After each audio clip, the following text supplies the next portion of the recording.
अस्सलाम वालेकुम। नॉर्मली कढ़ी पकौड़ा तो हमारे घरों में बनता ही रहता है, लेकिन आज मैं आपको बताऊंगी अंडा वाइट कढ़ी बनाने की रेसिपी, जो कि बनाने में बहुत ही आसान और खाने में बहुत ही मज़ेदार है। तो चलिए रेसिपी को स्टार्ट करते हैं। यहाँ पर देखें आप, मैंने एक मीडियम साइज़ प्याज ले लिया है। इसको ऑयल में हम थोड़ा सा बना लेंगे। जब आप देखें प्याज का थोड़ा सा कच्चापन दूर हो गया है, तब इसमें मैंने 20 दाने बादाम के शामिल कर दिए थे। 2 अदद हरी मिर्चों को मैंने छोटे छोटे पीसेस में काट लिया था। यहाँ पर देखिए मेरे पास 1 इंच अदरक का टुकड़ा और 8 से 10 लहसुन के जबड़े थे। इनको इसमें शामिल करने के बाद थोड़ी देर आप पका लें, तकरीबन 1 से 1.5 मिनट। जब आप देखेंगे अदरक लहसुन का कच्चापन थोड़ा सा ख़त्म हो गया है, तो हम इसमें 1 प्याली पानी की शामिल कर देंगे और उसके बाद आपने इसको 5 मिनट के लिए कवर करके लो टू मीडियम फ्लेम पर पकने के लिए रख देना है, ताकि ये जो हमने सब्जियां इसमें ऐड की हैं ये अच्छे से गल जाएं और इनका एक फाइन सा पेस्ट बना लें हम। तो अब हम इसको कवर करेंगे और यहाँ पर लो टू मीडियम फ्लेम पर रख देंगे 5 मिनट के लिए। 5 मिनट के बाद जब आप देखेंगे तो ये जो हमने बादाम इसमें शामिल किए थे ये ऑलमोस्ट इतने पक चुके हैं कि आप थोड़ा सा इनको इस तरह से प्रेस करेंगे तो इसका छिलका बादाम से अलग हो जाएगा।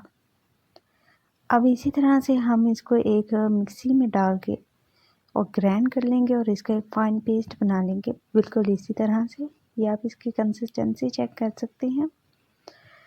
तो आप इस रेसिपी को ज़रूर ट्राई कीजिएगा, क्योंकि ये रेसिपी खाने के बाद आप चिकन, बीफ, मटन सब भूल जाएंगे। ये खाने में इतनी मज़ेदार और लज़ीज़ है। यहाँ पे आप देखें मैंने थोड़ा सा बटर शामिल किया है ऑयल में।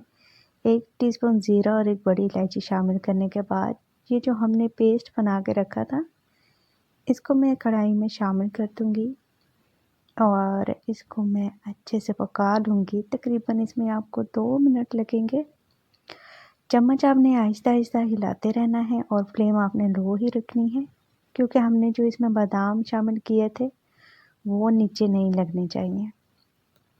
आप 2 मिनट के बाद देखेंगे इसकी कंसिस्टेंसी कुछ इस तरह से हो जाएगी। जब इस पर बबल्स बनना शुरू हो जाएं तो आपने हाफ कप इसमें दही का शामिल कर देना है, लेकिन आपने दही को पहले इससे अच्छी तरह से मिक्स कर लेना है।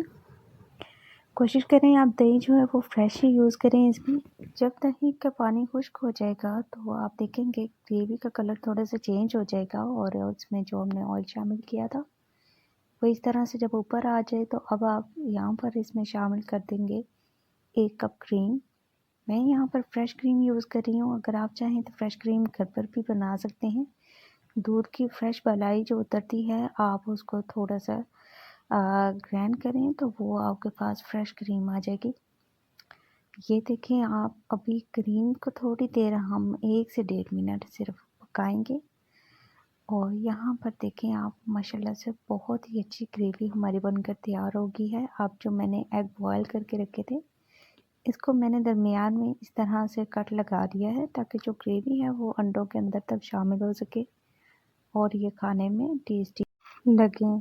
तो आप भी इस रेसिपी को ज़रूर ट्राई करें। इंशाल्लाह आपको ये रेसिपी बहुत पसंद आएगी और ये बनाना भी बहुत आसान है।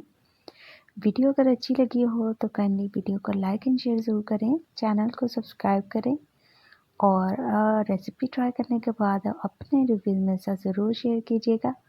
अपना अपने प्यारों का ख्याल रखें। Thanks for watching. अल्लाह हाफिज़।